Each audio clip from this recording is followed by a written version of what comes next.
हाँ जी, क्या चर्चा चल रही है हमारी? शशि जी बोलिए।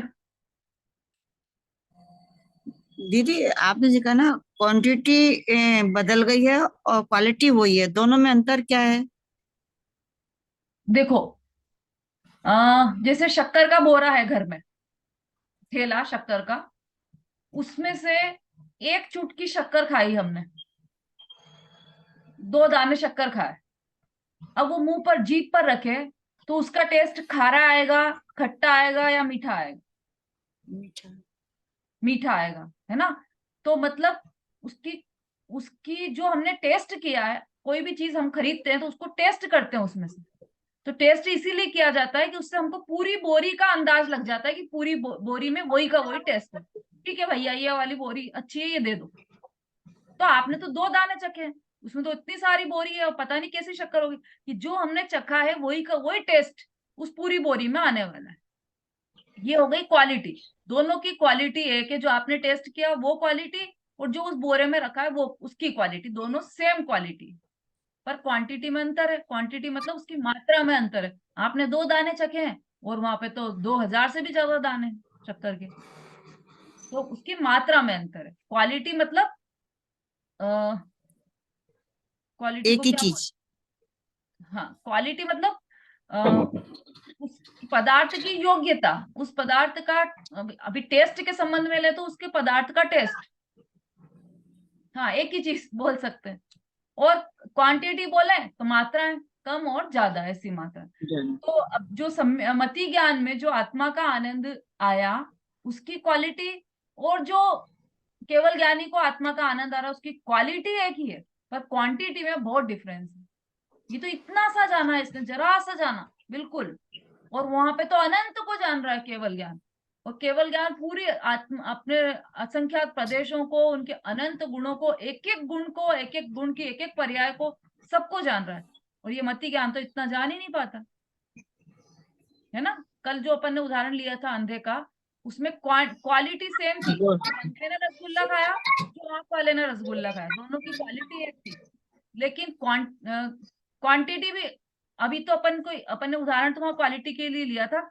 लेकिन मान लो कि इसने एक रसगुल्ला खाया, उसने 50 रसगुल्ले खाए, है ना? और क्वांटिटी भी क्या है इसमें, तो देखो वो जो आंख वाला है उसको तो पूरा प्रदेश का प्रत्यक्ष ज्ञान हो रहा है, कि गोल है, चौकोर है, कैसा है, व्हाइट है, ये सब ध्यान, उसको पूरा ज्ञान हो रहा है। आंख वाले अंधे को तो ये ज्ञान नहीं हो रहा है, लेकिन इसीलिए उसको स्वाद प्रत्यक्ष कहा है। भले वो आकार नहीं जाने, उसका रूप रंग नहीं जाने, पर स्वाद तो दोनों का सेम ही है। तो इसलिए उसको स्वाद प्रत्यक्ष कहा। ऐसे ही यहाँ पर वेदन प्रत्यक्ष कहा है। तो वेदन करने के लिए, वेदन में प्रत्यक्षवत है, वैसा ही वेदन कर रहा है ज्ञानी जीव, जैसा कि वो प्रत्यक्ष, जो प्रत्यक्ष ज्ञान कर रहे हैं, वो जैसा वेदन कर रहे हैं, वैसा ही जिसने मतलब ये परोक्ष ज्ञान होकर भी ये उतना वैसा का वैसा ही वेदन कर रहे हैं। इसलिए इसको वेदन प्रत्यक्ष कहा है।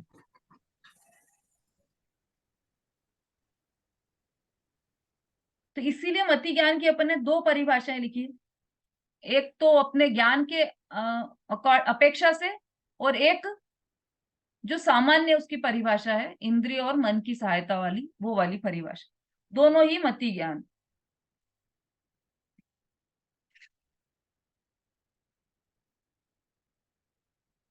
अब इसमें देखो, जो ज्ञान है मति शुद्ध ज्ञान है, हमें ज्ञान, मति शुद्ध ज्ञान प्रकट है ना? हमें तो केवल ज्ञान नहीं है, मति शुद्ध ज्ञान प्रकट है। और केवल ज्ञान करना है तो हमें क्या करना होगा, कि इसी मति शुद्ध ज्ञान के माध्यम से केवल ज्ञान होगा। हम्म। दीदी, हाँ, ये दूसरी परिभाषा यही वाली जो आपने ये स्वानुभव वाली जो लिखवाई थी, बोलिए। दूसरी परिभाषा जो आप कह रही हैं ना मति शुद्ध ज्ञान हाँ, तो की। बोलिए क्या लिखवाई है? हाँ, ये न्याय ग्रंथ में साम व्यवहारिक प्रत्यक्ष, उसके बाद आपने स्वानुभव प्रत्यक्ष, वेदन प्रत्यक्ष, अनुभव प्रत्यक्ष मति शुद्ध ज्ञान द्वारा होता है। और जब मति ज्ञान शुद्ध ज्ञान आत्मा का अनुभव करता है, तब स्वानुभव प्रत्यक्ष कहलाएगा। ये प्रदेश प्रत्यक्ष नहीं है, वेदन प्रत्यक्ष। ठीक है, ऊपर थोड़ा कुछ मिक्स हो गया है आपका। और किसने बनाया नोट्स, वो बोलिए।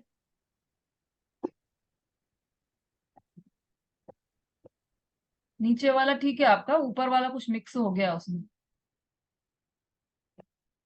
हाँ नंदिता जी। इंद्रिय और मन से जानने वाले ज्ञान को मति ज्ञान कहते हैं, और सेकंड है स्वसन्मुखता से प्रकट होने वाले ज्ञान को मति ज्ञान कहते हैं।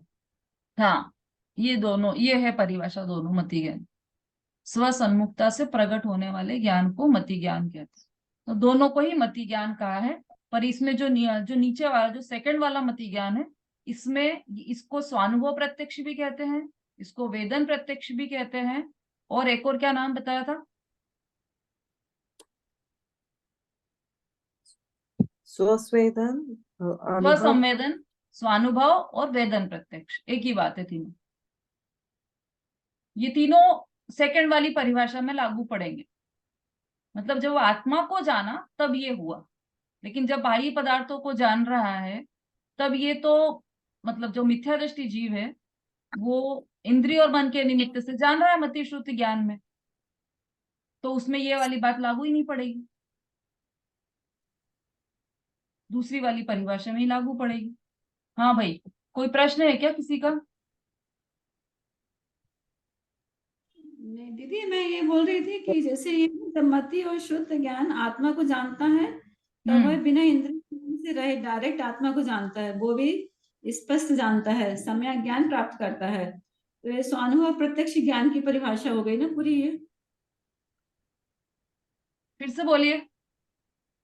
जब मति और शुद्ध ज्ञान आत्मा को जानता है, तब वह बिना इंद्रिय और मन से रहित डायरेक्ट आत्मा को जानता है, और वो भी स्पष्ट जानता है, सम्यक ज्ञान प्राप्त करता है। तो ये स्वानुभव प्रत्यक्ष ज्ञान की परिभाषा हो गई ना। हाँ, सम्यक ज्ञान प्राप्त नहीं करता, वो खुद ही सम्यक ज्ञान है। जी, इसलिए ठीक मति ज्ञान प्रत्यक्ष भी है। हाँ बोलिए शोभा जी। दीदी, ये जो आपने अभी बताया ना मति शुद्ध ज्ञान प्रत्यक्ष ज्ञान कैसे करके है, इसमें जो जो आत्मा के सभी प्रदेशों, ये वाला मेरे को बिल्कुल भी समझ में नहीं आया। मैंने ऐसा लिखा मति ज्ञान शुद्ध ज्ञान परोक्ष ज्ञान है, क्योंकि इंद्रियों मन के निमित्त से होता है, लेकिन जब भी इसी ज्ञान से आत्मा का ज्ञान होता है तो स्वानुभव प्रत्यक्ष कहा जाता है। और इसमें बीच में आपने जो दिया है कि आत्मा के सभी प्रदेशों, ये बीच का मेरे को बिल्कुल भी समझ में नहीं आया। ये बीच में नहीं, कि ये बाद आत्मा में आएगा, लेकिन इसके बीच में आप वो लिखिए जो सरिता जी ने लिखा हुआ है कि ये मति ज्ञान, आपने जो लास्ट लाइन लिखी है ना, कि ये क्या लिखा है लास्ट लाइन बोली? स्वानुभव प्रत्यक्ष, जब इसी ज्ञान से आत्मा का ज्ञान होता है तो वह स्वानुभव प्रत्यक्ष कहा जाता है, ऐसा है। हाँ, स्वानुभव प्रत्यक्ष हो आत्मा गया का ना। ज्ञान अब होता इसका कारण क्या है वो सरिता जी ने लिखा हुआ है, क्योंकि ये इंद्रियों की और मन की सहायता के बिना हो रहा है और स्पष्ट ज्ञान हो रहा है, इसलिए ये स्वानुभव प्रत्यक्ष ज्ञान है, इंद्रिय इसलिए ये प्रत्यक्ष ज्ञान है। लेकिन इसको स्वानुभव प्रत्यक्ष इसलिए कहा क्योंकि ये अनुभव में प्रत्यक्षवत है, इसलिए इसको स्वानुभव प्रत्यक्ष कहा। और जो आपने बोला था आत्मा के सभी प्रदेशों, ये क्या हुआ? हाँ, वो इसीलिए, देखो भाई, मति ज्ञान शुद्ध ज्ञान है तो परोक्ष है ना। अब जब उसके द्वारा, उसी मति शुद्ध ज्ञान से आत्मा को जाना, तो उसी ज्ञान को प्रत्यक्ष कहा गया, उसी मति शुद्ध ज्ञान को प्रत्यक्ष कहा गया। ठीक है, इतना क्लियर हो गया, क्योंकि वहां पर हाँ, इंद्रिय हाँ, और मन की सहायता नहीं है मन और वो नहीं है। स्पष्ट जान रहा है आत्मा को, इसलिए वो हाँ, मतलब प्रत्यक्ष इसलिए ज्ञान वो में आता है। प्रत्यक्ष हो गया। प्रत्यक्ष। अब नेक्स्ट पॉइंट आएगा कि इसी ज्ञान को स्वानुभव प्रत्यक्ष, वेदन प्रत्यक्ष, और एक और कौन सा है, स्वसंवेद। स्वसंवेदन स्वसंवेद। प्रत्यक्ष कहा है। क्यों कहा है? क्योंकि ये इसलिए कहा है क्योंकि इसको संपूर्ण प्रत्यक्ष क्यों नहीं कहा, स्वानुभव प्रत्यक्ष क्यों कहा? क्योंकि इसमें फिर वो जो आपने बाद में लिखी थी वो लाइनें, वो इसमें आएंगी। क्या लिखी थी? क्योंकि इसमें प्रदेश, आत्मा के प्रदेश प्रत्यक्ष नहीं है, इसलिए इसे स्वानुभव प्रत्यक्ष कहा गया। स्वानुभव प्रत्यक्ष, वेदन प्रत्यक्ष और स्वसंवेदन प्रत्यक्ष इसीलिए कहा गया क्योंकि ये वेदन प्रत्यक्ष है। मतलब यदि ये पूरी आत्मा ही दिखाई देगी तो फिर वो केवल ज्ञान हो गया, पूरे असंख्यात प्रदेश दिखाई दे गए तो केवल ज्ञान हो गया। पूरे अनंत अनंत गुण दिखाई देने लग गए तो केवल ज्ञान हो जाएगा। लेकिन ये सब नहीं दिखाई दे रहे हैं, केवल वेदन में वो आ रहा है आत्मा, इसलिए उसे वेदन प्रत्यक्ष कहा है। इसलिए वो, चूंकि वो प्रदेश प्रत्यक्ष नहीं है, इसलिए उसे वेदन प्रत्यक्ष कहा है। ठीक ठीक, समझ में हाँ नंदिता जी बोलिए। ये साम्यवादी प्रत्यक्ष भी आपने लिखवाया था, वो क्या चीज है? अब देखो ऐसा है, वो थोड़ा सा आपको कठिन हो जाएगा, वो थोड़ी सी अलग चर्चा है, उसको छोड़ दो आप। साम्य व्यावहारिक प्रत्यक्ष अभी कभी आगे आएगा ना तो उसमें समझा देंगे। अभी केवल यही ध्यान रखिए आप, स्वसंवेदन प्रत्यक्ष, वेदन प्रत्यक्ष और और स्वानुभव प्रत्यक्ष। प्रत्यक्ष, ये ध्यान में रखिए बस। थोड़ा सा वो विषय अलग चला जाता है। हाँ वीना जी बोलिए। जय जिने दीदी। दीदी वेदन का मतलब, वेदन में आ रहा है कि मतलब समझ नहीं पा रही वेदन का मतलब। अच्छा प्रश्न है आपका। इसी के लिए कल जो उदाहरण दिया था ना रसगुल्ले का, अंधे ने रसगुल्ला खाया, उसको टेस्ट आया ना रसगुल्ले का, उसको दिखा नहीं पूरा रसगुल्ला, लेकिन टेस्ट वैसा का वैसे ही आया जैसे आंख वाले को आ रहा है। ऐसे ही ये जो मति श्रुत ज्ञान है, इसकी ताकत कम होती है। छोटा सा ज्ञान ना, थोड़ा सा ज्ञान है, केवल ज्ञान तो एकदम विशद ज्ञान है, खूब ताकत वाला ज्ञान है केवल ज्ञान तो। और मति शुद्ध ज्ञान उसके सामने बिल्कुल चुल्लू भर जैसा। तो ये जो चुल्लू भर ज्ञान है, उसकी इतनी ताकत नहीं है कि वो आत्मा को जान सके। चूंकि मति शुद्ध ज्ञान है, अल्प ज्ञान है, इसलिए ये केवल वेदन कर पा रहा है, उसके प्रदेश नहीं देख पा रहा है, प्रदेश नहीं जान पा रहा आत्मा के अनंत गुणों को नहीं जान पा रहा, इसलिए उसको वेदन प्रत्यक्ष कहा है। वेदन का अर्थ ये है कि वो ज्ञान में जो, पहले तो श्रद्धा ने अहम रूप रखा आत्मा में, और फिर ज्ञान ने भी वैसा का वैसे जाना कि हाँ ऐसे आत्मा है जो अरूपी है और जो असंख्या, मतलब उसको निर्णय पूरा हो गया। जब वो निर्णय हो गया ना आत्मा को, तो वो जब आत्मा में गया, आत्मा में लीन हुआ, उसी समय जो अनुभव हुआ उसको कहा है वेदन। अनुभव को, अच्छा अनुभव को कहा है वेदन। हाँ, जैसे वहां पे टेस्ट को कहा था, अब यहाँ पे टेस्ट तो होगा नहीं, क्योंकि ये तो कोई चखने वाली चीज तो है नहीं आत्मा की, तो ये तो एक उदाहरण दिया है टेस्ट। लेकिन यहाँ पर वेदन हुआ है आत्मा का कि हाँ आत्मा ऐसा ही है, और उस वेदन होते से ही, स्वानुभव होते से ही अनंत गुणों के झरने फूट पड़ते हैं। मतलब ये समझो कि गुण अनंत के रस सबे, अनुभव रस के माही, याते अनुभव सारी को और दूसरों नहीं। बनारसी दास जी ने लिखी ये पंक्तियां। गुण अनंत के रस, मतलब वो एक समय का अनुभव होता है ना, तो उसमें जितने अनंत गुण है आत्मा के, वो सबका रस आ जाता है एक समय के अनुभव में। तो उसको वो सब रस आ गया, सबका आनंद आ गया अनंत गुणों का। लेकिन प्रदेश प्रत्यक्ष नहीं हुआ आत्मा का, इसलिए वो डायरेक्ट उसे प्रत्यक्ष ज्ञान नहीं कहा, लेकिन उसे स्वानुभव प्रत्यक्ष ज्ञान कहा, या वेदन प्रत्यक्ष ज्ञान कहा। जी दूसरा मेरा ये थोड़ा सा समझने के लिए आपसे पूछ रही हूँ, मैंने सही समझा है क्या? जैसे मति श्रुति ज्ञान वैसे इंद्रिय और मन के द्वारा होता है, लेकिन मति श्रुति ज्ञान बिना केवल ज्ञान भी नहीं है। यानी कि मति श्रुति जो है उसकी तो जरूरत केवल ज्ञान में है ही ना। और जबकि उसको एक तरफ कहा है कि मति श्रुति ज्ञान इंद्रियों से ही होता है, तो वहां जब केवल ज्ञान हुआ मति श्रुति के द्वारा, तो ये बात समझ नहीं आई। तो आपने आधी बात सुनी ना, मति शुद्ध ज्ञान की 2 परिभाषाएं लिखवाई है ना। हाँ तो वो मैं समझ नहीं आया ना, मैं लिख भी नहीं पाई हूँ मतलब वो। भाई मति शुद्ध ज्ञान इंद्रिय और मन के निमित्त से होता है, ये तो बोला। लेकिन जब आत्मा को जानेगा, तब उसमें न तो इंद्रिया निमित्त होगी न मन निमित्त होगा, डायरेक्ट जानेगा आत्मा को। हाँ ठीक है ना। तो वो जो डायरेक्ट उसने जाना है, अब चूंकि ज्ञान इतना ही है खुला हुआ, आंखें इतनी सी खुली हो तो इतना सा दिखेगा। ये तो उदाहरण है कि मतलब छोटा सा, पूरी आंखें को ढक लो और इतना सा देखो, खैर आंखों से तो पूरा ही दिखाई देगा, लेकिन मतलब उघाड़ इतना है। अब उघाड़ का मुझे दूसरा शब्द नहीं आ रहा है, लेकिन ज्ञान का उघाड़ होता है ना। प्रकट करना। हाँ हाँ प्रकट हाँ करना, क्या प्रकट चीज? होता है जितना, जितना हाँ दिख रहा है प्रगट, प्रकट हो रहा है। ठीक है, प्रगट शब्द। ज्ञान जितना प्रगट होता है ना, तो ये जो मृतिश्रुत ज्ञान है वो तो बहुत, उसका उघाड़ बहुत कम है, उसकी प्रगटता बहुत कम है मतिश्रुत ज्ञान की।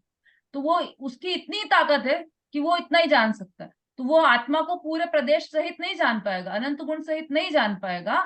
इसलिए वो केवल उसका वेदन करेगा। उसमें वेदन जो हुआ ना, वो वेदन फिर बढ़ता चला जाएगा और ज्ञान बढ़ता चला जाएगा और केवल ज्ञान हो जाएगा। केवल अच्छा, वो मति शुद्धि फिर वो मतलब विस्तार बन जाएगा वो। हाँ, वो विस्तार बन जाएगा। और चूंकि हमारे पास तो भाई यही ज्ञान है, अब ऐसे रोते तो नहीं बैठ सकते कि क्या करें, हमारे पास न तो अवधि ज्ञान है, न पर्याय ज्ञान, न मन पर्याय ज्ञान है, तो हमको तो न कभी केवल केवल ज्ञान होगा ही नहीं, हमारे पास तो कुछ है ही नहीं, इतना सा तो ज्ञान है हमारा। ये रोते मत बैठो, तुम्हारे पास जितना ज्ञान है वो पर्याप्त है केवल ज्ञान पाने के लिए।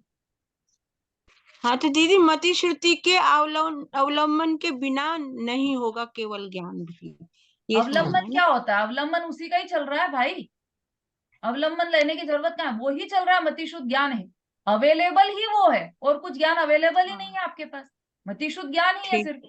तो ऐसा नहीं सोचना है कि मति शुद्ध ज्ञान ही है तो मैं कुछ नहीं हो सकता मेरा, कि मति शुद्ध ज्ञान है तो ये इसी से केवल ज्ञान मतलब जो प्राप्त है वो पर्याप्त है। केवल जो आपको ज्ञान है मति शुद्ध ज्ञान वो पर्याप्त है, उससे आप केवल ज्ञान प्राप्त कर सकते हो। उसमें बहाना नहीं चलेगा कि मेरे को इसलिए केवल ज्ञान नहीं हो सकता क्योंकि मेरा तो ज्ञान कम है, मेरे तो अल्प बुद्धि का धारी हूँ, मेरे तो ये, क्योंकि शिवभूति मुनिराज का उदाहरण भी दिया है, उनका तो अल्प बुद्धि थी पर उनका ज्ञान इतना विस्तृत हुआ, केवल ज्ञान हो गया। क्यों हुआ? कि जितना ज्ञान था उनका, जितना मति शुद्ध ज्ञान का की प्रगटता थी उनको, वो संपूर्ण ज्ञान उन्होंने समाहित कर दिया आत्मा के ज्ञान में। संगीता जी।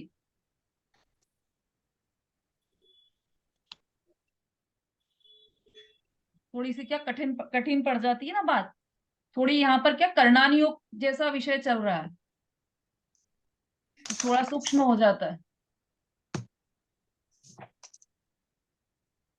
दीदी वही हुआ ना, जैसे अपन ने आपने बोला था कि शक्कर के बोरे से अपन ने 4 दाने निकाले उसके और टेस्ट किया, तो 4 दाने में ही अपन ने पूरे शक्कर का स्वाद समझ लिया और उसमें पूरे उसका स्वाद लेके उसका आनंद ले लिया।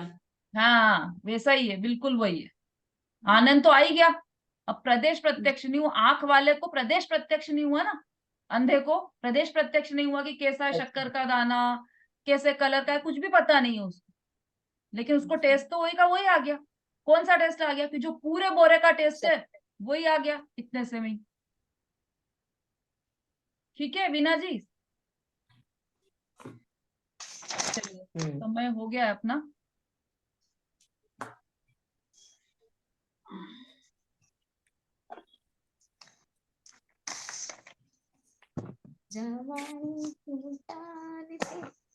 है ना, ये पांचों ज्ञान आप एक बार और पढ़कर आना जो जो आपके पास है। इसमें 1 मिनट 2 मिनट में ये और लिखवा देती हूँ मैं आपको।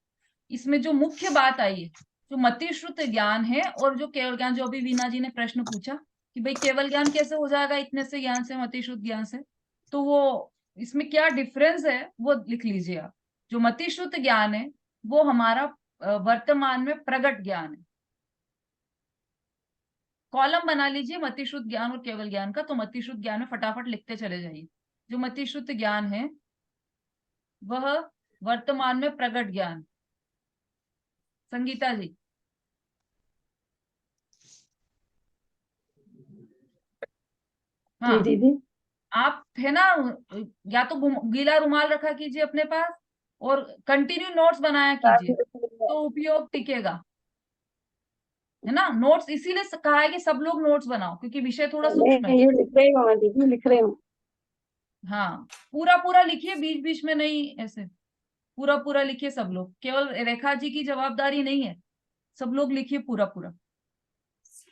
दूसरा पॉइंट लिखिए, इसका लिख लिया। मति शुद्ध ज्ञान मति शुद्ध हमारा ज्ञान वर्तमान प्रगट ज्ञान है और केवल ज्ञान हमारा स्वभाव है।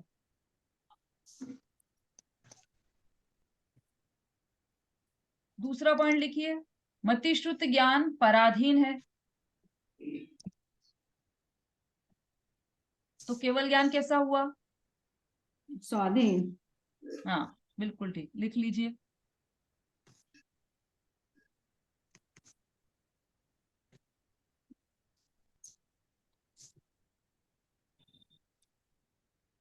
तीसरा पॉइंट लिखिए, मति शुद्ध ज्ञान क्रमिक है,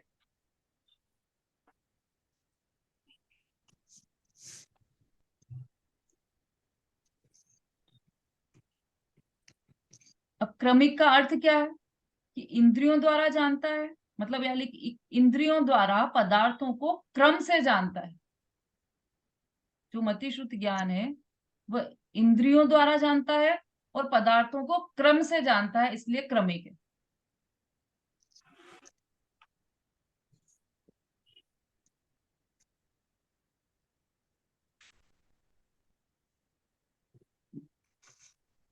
अब इसका अपोजिट कर दो केवल ज्ञान को, तो क्या आएगा उसमें?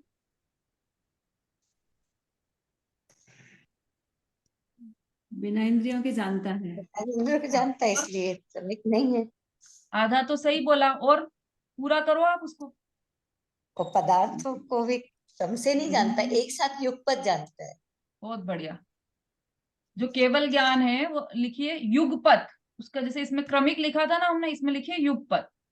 और युगपत का अर्थ है संपूर्ण पदार्थों को इंद्रियों बिना एक साथ जानता है।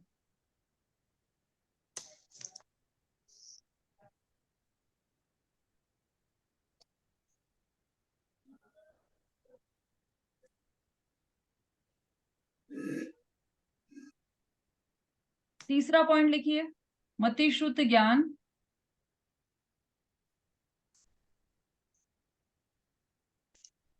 क्षणिक है।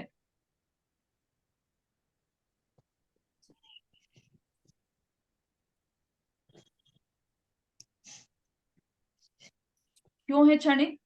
क्योंकि वो छायोपशमिक होने से वो क्षणिक है। छायोपशमिक होने से क्षणिक है। दीदी क्षणिक यानी आता जाता रहता है।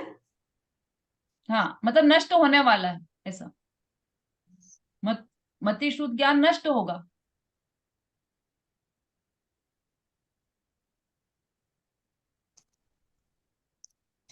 और जो केवल ज्ञान है वो कैसा है? शाश्वत है। क्यों है शाश्वत? क्षयिक होने से शाश्वत है।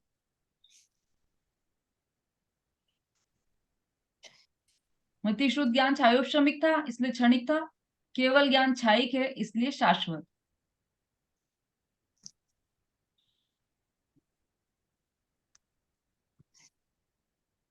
शाश्वत। अगला पॉइंट लिखिए, अभी जो सरिता जी बोल रहे थे, घटता बढ़ता है। मति ज्ञान घटता बढ़ता है, ये इसमें आएगा, अगला पॉइंट है। और केवल ज्ञान इससे अपोजिट कर दो, केवल ज्ञान स्थिर रहता है। एक जैसा रहता है। घटता बढ़ता नहीं ना, इसलिए एक जैसा ही रहता है। मति ज्ञान कभी कम हो जाता है, कभी ज्यादा हो जाता है, और केवल ज्ञान तो हमेशा एक जैसा ही रहता है।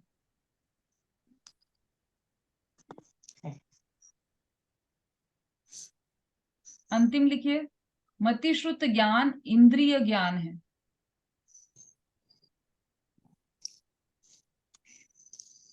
ज्ञान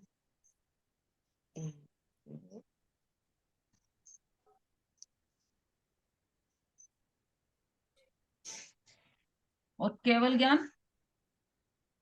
केवल ज्ञान अतीन्द्रिय है। ज्ञान है अतीन्द्रिय। हाँ।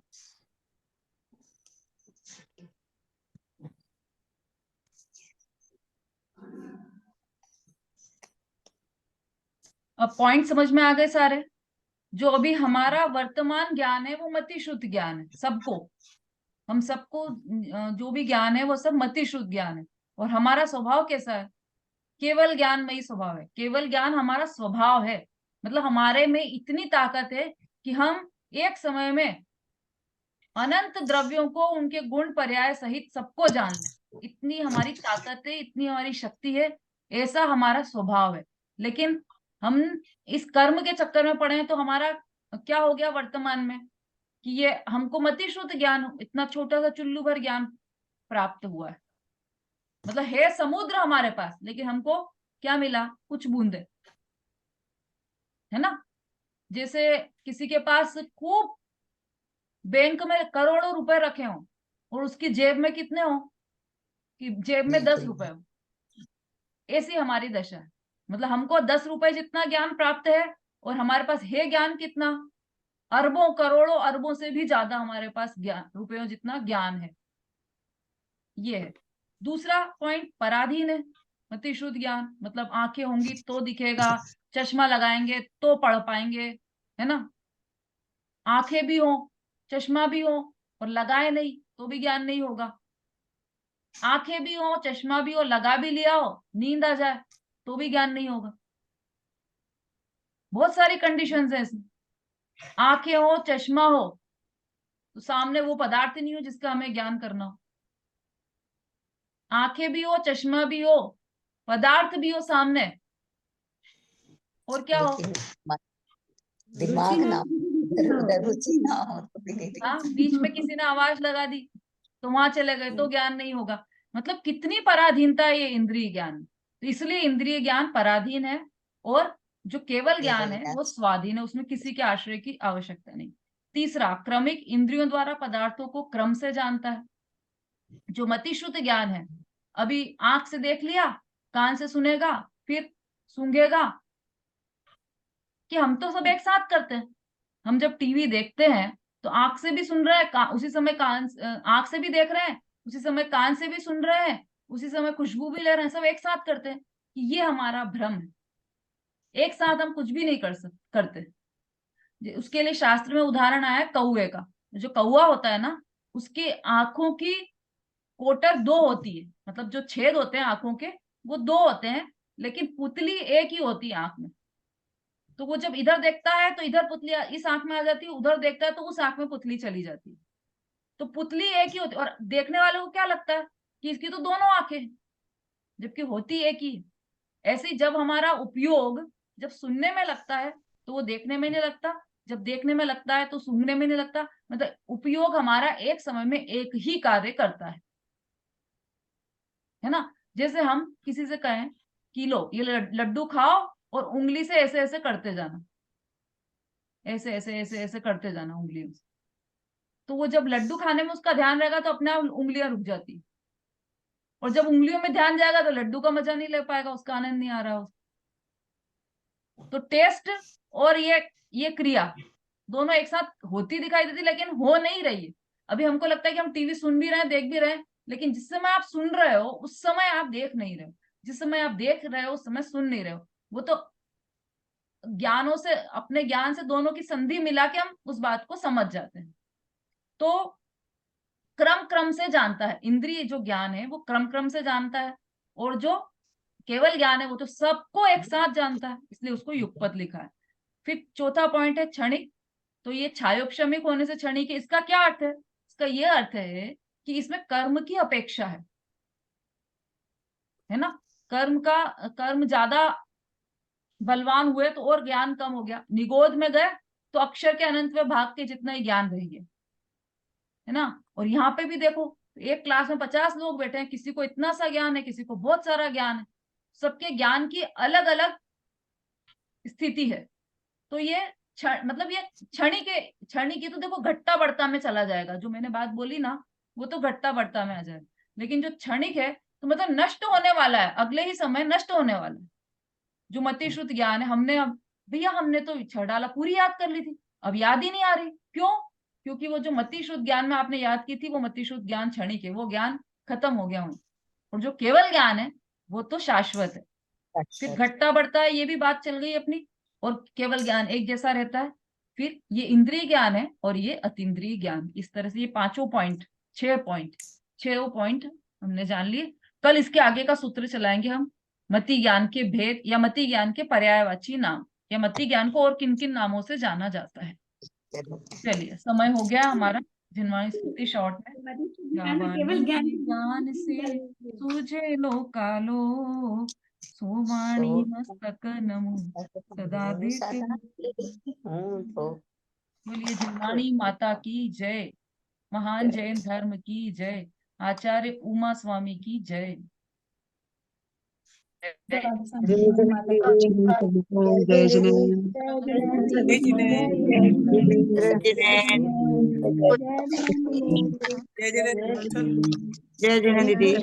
जय